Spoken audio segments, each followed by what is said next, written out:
প্রাকৃতিক রান্নার গ্যাসের মূল্য বৃদ্ধির প্রতিবাদে গোটা বাংলা জুড়ে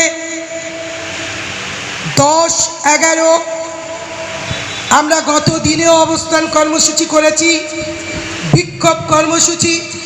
আজকেও আমরা কেশপুর বাজারে বাস স্ট্যান্ডে আমরা এই প্রতিবাদ সভা, আমাদের এই অবস্থান কর্মসূচি আমরা পালন করছি।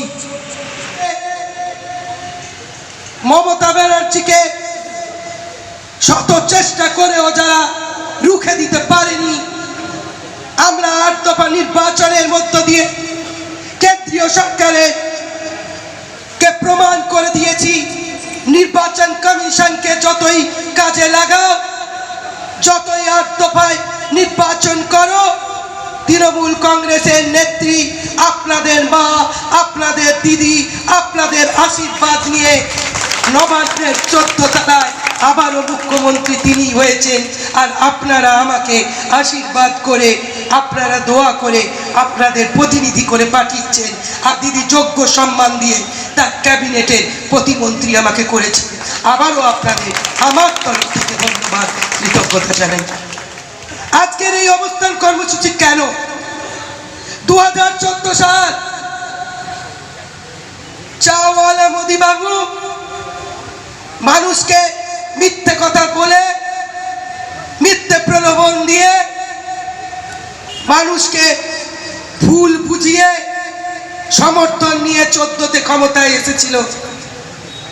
তখন পেট্রোল, ডিজেল, কেরোসিন, গ্যাসের দাম বন্ধুকই ছিল।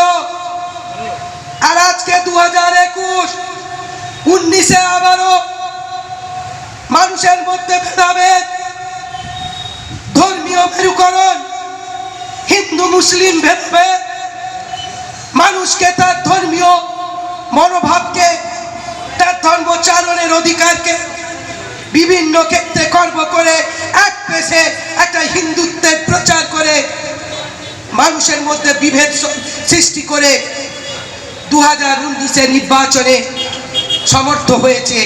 কিছু মানুষ ভুল বুঝে, ভুল ভাবনায়, ভুল চিন্তায় তারা 2019-এ মোদিকে সমর্থন করেছে, পদ্মফুলকে সমর্থন করেছিল।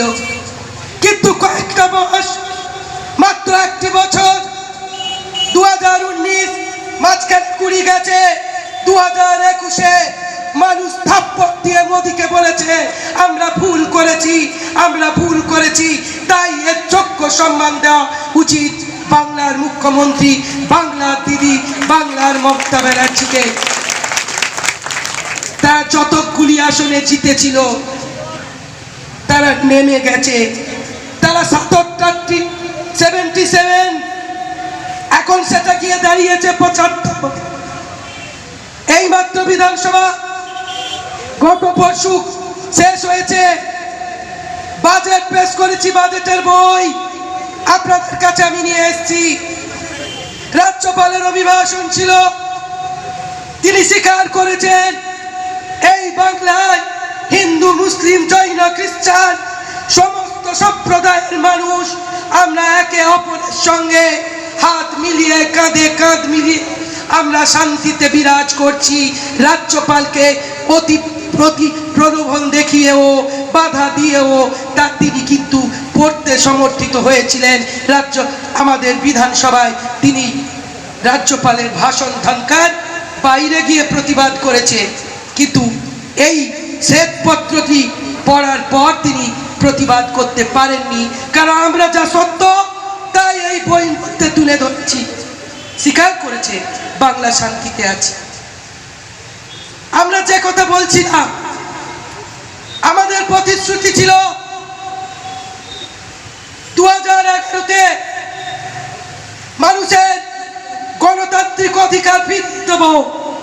34 বছরের হারমাত সিপিআইএম মানুষের গণতান্ত্রিক অধিকারকে কেড়ে নিয়েছিল। প্রতিবাদ করতে পারতো না, কথা বলতে পারতো না। এই রক্তস্নাত কেশপুর, দিদি বলেছিলেন এই কেশপুরে শান্তি আনতে হবে। 2011-র পর আমরা পেটে দিয়েছি ভাত, মাথায় দিয়েছি ছাদ, হাতে দিয়েছি কর্ম, সুযোগ করে দিয়েছি বেঁচে থাকার মতো, বেঁচে থাকার অধিকার, গণতান্ত্রিক অধিকার, তার সঙ্গে তার সমস্ত রকম সংবিধানে রক্ষিত যে অধিকার, সেই অধিকারকে আমরা আপনাদেরকে দিয়েছি। কেশপুরে আগুন জ্বলে না, কেশপুরে খুনের পর খুন, রক্ত ঝরছে আর ঘটে না। দু একটা বিচ্ছিন্ন ঘটনা নিশ্চয়ই ঘটছে, আমাদেরকে আঘাত করছে। আমি আমার জায়গা থেকে দাঁড়িয়ে বিধায়ক হিসেবে 2016 থেকে 2021 আমি বলেছি পুলিশ তার আইনে যা আছে নিরপেক্ষতার সঙ্গে কাজ করবে, আর তাই কাজ করছে। আর অপরদিকে দেখুন, দিদি প্রশ্ন তুলেছেন, মানবাধিকার কমিশন সুপ্রিম কোর্টের নির্দেশে, হাইকোর্টের নির্দেশে বিভিন্ন মানবাধিকার বিভিন্ন জায়গা থেকে সদস্য দিয়ে একটা কমিটি তৈরি করে বলেছিল আপনারা খোঁজ খবর নিন যথার্থ কিনা। কেশপুরে শুক্রবার দিন মানবাধিকার কমিশনের লোকজনরা এসেছিল। কি করেছে তারা এসে আমার খুন হয়ে যাওয়া ভোটের আগের দিন উত্তম তলয়ের বাড়িতে যায়নি, তার স্ত্রী, তার ছেলে, তার মেয়ে, তার বৃদ্ধ বাবা তার সাক্ষাৎকার নেয়নি। মানবাধিকার কমিশনের সদস্যরা কোথায় গেছিল বন্ধু? গেছিল হারমাত তন্ময় ঘোষ, গেছিল বিজেপির হারমাত তন্ময় ঘোষের বাড়িতে তার স্ত্রী, তার আত্মীয়ের সাক্ষাৎকার নিতে। এখান থেকে আমি প্রশ্ন তুলতে চাই, আপনারা প্রশ্ন করুন। মমতা ব্যানার্জি যে বিধানসভায় দাঁড়িয়ে বলেছেন যে মানবাধিকার কমিশনের যিনি চেয়ারপারসন হয়েছেন তিনি চোখে ঢুলি হয়েছে, তিনি নিরপেক্ষ নন, তিনি ভারতীয় জনতা পার্টির ক্যাডার হিসেবে কাজ করছেন। কেশপুর তার প্রমাণ। একের পর এক ইডি, সিবিআই কত কি দিয়ে দিদিকে আটকানোর চেষ্টা করছে জানে না। মমতা ব্যানার্জি তার টালির ঘর, হাওয়াই চপ্পল পরা, কাঁধে ব্যাগ, সাদা শাড়ি মেয়েটি গ্রাম বাংলার প্রতিটি খেটে খাওয়া মানুষের মনের মধ্যে স্থান করে আছে। তাই যতই তুমি ইডি করো, যতই তুমি সিবিআই করো, যতই তুমি মানবাধিকার কমিশন করো, আর রাজ্য আর সেন্ট্রালি মহিলা কমিশনকে পাঠাও, বাংলার মেয়েরা, বাংলার যুবকেরা, বাংলার পরিবার মমতা ব্যানার্জির পাশে থাকবে। আবারও আপনারা প্রমাণ করেছেন। আমরা দেখছি কি দিদি যে প্রতিশ্রুতি দিয়েছিলেন 2011 থেকে 2021 পালন করেছে। আবারও 26টা প্রতিশ্রুতি আপনাদের আশীর্বাদ নিয়ে ক্যাবিনেটে যেতে পেরেছি। ফার্স্ট ক্যাবিনেটের পর সেকেন্ড ক্যাবিনেটে তিনি প্রথম পাস করলেন কি, আমার কৃষক বন্ধু ছিল 5,000, করলেন 10,000। আর ইয়াস চষে ক্ষতিগ্রস্তদের পাশে দাঁড়িয়ে তিনি বললেন যার যতটুকু জমি আছে সে 4,000-এর বেশি 4,000 সে টাকা পাবে। অলরেডি টাকা ঢুকতে শুরু করেছে। দিদি কি করলেন? সেকেন্ড ক্যাবিনেটে বললেন আমার গ্রাম বাংলার ছেলে ইঞ্জিনিয়ারিং পড়ে, ডাক্তার পড়ে, তাদের চোখে স্বপ্ন আইএস পড়বে, আইএস আইপিএস হবে, অধ্যাপক হবে, সায়েন্টিস্ট হবে, সমাজসেবক হবে। তাদের পেটে অভাব, পেটে দিয়েছেন খাওয়ার, কিন্তু লিকুইড মানি নেই, অর্থাৎ টাকা নেই হাতে। দিদি তার মাথা থেকে বের করলেন কারুর কাছে আমার এই কেশপুরের ছাত্রদের, বাংলার ছাত্রদের যেতে হবে না, বলতে হবে না আমায় লোন দাও, আমি পড়বো, আমি ট্যাব কিনবো, আমি কম্পিউটার কিনবো। দিদি ব্যবস্থা করলেন 10 লক্ষ টাকা 40 বছর বয়স পর্যন্ত আমার ছেলেমেয়েরা, আমার ছাত্রছাত্রীরা, তারা গ্যারেন্টার কে হবে? গ্যারেন্টার শিউলি শাহকে হতে হবে না, উত্তম কেউ হতে হবে না। গ্যারেন্টারকে রাজ্য সরকার মামাটি মানুষের সরকার। আপনি শুধু ওয়েবসাইটে পূরণ করবেন, এনকোয়ারি হবে, তথ্য ঠিক হলে আপনার জায়গায় আপনার 10 লক্ষ হোক 2 লক্ষ হোক আপনি যা ডিমান্ড করবেন পৌঁছে যাবে। আর 40 বছর বয়স পর্যন্ত পাবে, তারপর 15 বছর আপনাদের টাইম দেওয়া হবে। সেই টাইমের মধ্যে মাত্র 4% আপনাদের ধীরে ধীরে ধীরে ধীরে সে লোন শোধ করতে হবে। করলেন লক্ষ্মীর ভান্ডার।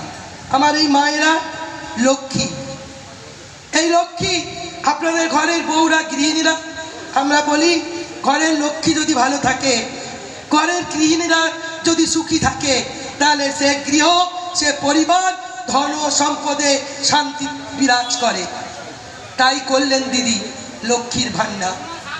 সেই লক্ষ্মীর ভান্ডারে কি হলো, যারা SC SC ST যারা সংস্থানে তাদের অধিকার রক্ষিত আছে, যারা আর্থসামাজিক অবস্থায় পিছিয়ে আছে, সেই ST SC সমাজের প্রতিনিধিদের জন্য করলেন মহিলাদের 1000 টাকা, আর আমার জেনারেল কাস্ট মেয়েদেরকে করলেন 500 টাকা। আগামী দিন দিদি কথা দিয়েছেন, ক্যাবিনেটে পাস হয়েছে। আমার মায়েরা দেখবেন আর বরের কাছে হাত পাততে হবে না, আর ছেলের কাছে হাত পাততে হবে না। আমরা নিজেরা নিজেদের সেই অর্থ দিয়ে, মমতা ব্যানার্জি আপনার পাশে আছে, সেই অর্থ দিয়ে আপনার একটু হলেও সমস্যাটা কমবে, আপনার মনের সাথটা পূরণ করতে পারবেন। নেত্রী তাই করেছেন। আমরা বলেছিলাম দুয়ারে প্রশাসন, আমরা দুয়ারে প্রশাসন করেছি। আমরা দুয়ারে প্রশাসনের মধ্য দিয়ে আপনারা অভিযোগ করেছেন যে ভাই পায়নি সে ভাই পাবে, হতে পারে নাম লিস্ট হয়েছে, ওয়েবসাইটে চলছে। আমরা বলেছি দুয়ারে ত্রাণ পাইলট প্রজেক্ট, আপনারা দুয়ারে রেশন, দুয়ারে প্রশাসন, দরবার পাড়ায় পড়ায় সমাধান আমরা করছি ভাই। দুয়ারে সরকার হয়েছে, দুয়ারে এবার প্রশাসন হবে, দুয়ারে ত্রাণ হয়ে গেছে। আপনারা দেখেছেন এই 6টি অঞ্চলকে নোটিফাইড করে আমরা সরকারকে, অত্যাধিকার অ্যাডমিনিস্ট্রেশনকে আপনাদের কাছে পৌঁছে দিয়েছি। আপনারা অভিযোগগুলো লিপিবদ্ধ করতে পেরেছেন এবং এই 10 নম্বর অঞ্চলও সেই নোটিফাইড এলাকার মধ্যে প্রায় 3,500 মানুষ অভিযোগ করতে পেরে অভিযোগ না আবেদন করেছে। আমি এখানে মঞ্চে দাঁড়িয়ে বলছি, প্রত্যেকটি এনকোয়ারির মধ্য দিয়ে যদি সত্য আপনার ঘরটা ভালো, তাহলে নিশ্চিত আপনি পাবেন। আর না পেলে আপনাদের মন্ত্রী, আপনাদের MLA, আপনাদের ঘরের মেয়ে শিউলিকে